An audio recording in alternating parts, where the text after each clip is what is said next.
Hey everyone, Token Dave over here. Dorky token black guy who's just trying to get by. You know, sometimes in life, especially in your childhood, you tend to forget things that you really, really loved, and someone will mention the word or show you a picture, and you subconsciously revert back to your kindergarten or young self, and with the funk that I've been in the past few days due to my health, it was nice to have something to bring out the inner 6-year-old in me. So, with that said, Benji! Benji! So, yes, I am going to be giving my thoughts on the Benji remake that was just released on Friday and is on Netflix right now.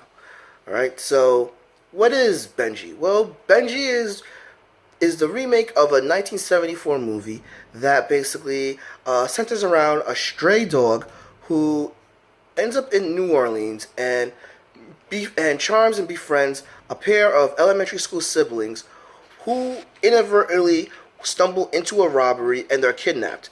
And it is up to Benji to try to lure all the humans looking for the kids into their location to try to rescue them.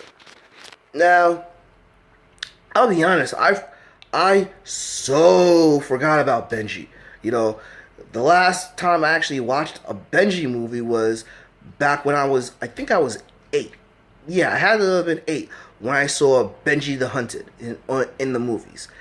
Which, that's another story that I might end up talking about.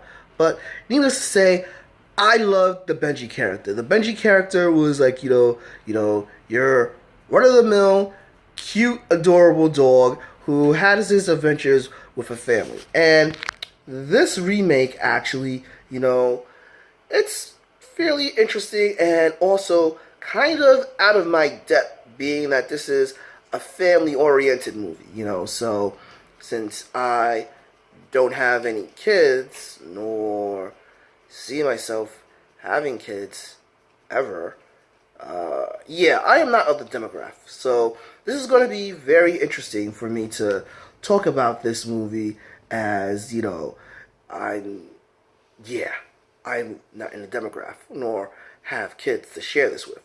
So, so let me start off with the fact that, at least in this movie, something that basically I notice a lot of movies is that kids are beginning to act more like kids in movies and TV shows. And this is either a plus or this has been more of a plus. And this movie displays that because, the kids, they really feel like kids, but they're not like, when most people think about kids, in movies or entertainment, they're like, they can't stand them and they're annoying. To which I'm like, dude, they're kids. There are some things they haven't matured enough yet to grasp. Give them some slack. It's getting kind of hard to say that with the amazing child performances we've been seeing over the past couple of years. So, in this movie, the child performances, they're not great or amazing, yet they're not bad. They actually feel natural, which is actually kind of refreshing, And this movie actually does center around one of the siblings, the older brother, who is actually bullied in school and is having a harder time struggling, with the recent death of his father, And this particular boy, who appears to be the only one that actually goes through a huge character arc, which is like, hey, it's a family movie, so there's one person that has to go through a family arc. While his younger sister is like, a typical cutesy little sister that, some people might find annoying, but I don't find it annoying. I just find it like, it's just an average younger sister, Now, this movie also, like, does a great job at, like, building up Benji and the world that he encompasses, well, that he inadvertently adopts. We see Benji like basically walking through the streets, of New Orleans, trying to get food, get what he can, and actually like stumbling upon a larger dog that basically like is intimidating to Benji, and Benji trying to find shelter. But by the same token, it looks like this is a super dog or a super saiyan dog, because as intelligent and charming as this dog is, he's able to move some objects that you're like, wait a minute, that's BS right there. Like, he could not push that heavy ass thing. You know. Granted, this only happens once in the movie, so it's far out there, but it's not like it's repeated throughout the whole movie. Now, I will say that some of the characters in this movie, appear two-dimensional, but not really so. Like, there are subtle hints of, like, the characters having some depth. Like, for example, you have the detective who is actually trying to help find the kids. The detective, basically, like, he actually believes that the dog has, like, is actually, Benji is leading him somewhere, but, he's letting his rationale, professionalism, like, wait, I'm a cop. I can't, like, just go on this wild goose chase because this seems irrational. And we have the struggling mother who is like basically working long hour shifts. Basically she is really much opposed to having a dog because basically she could barely afford what she has right now. So they see two-dimensional. Oh, and we have the store owner who basically seems like a mean, gruff guy and everything.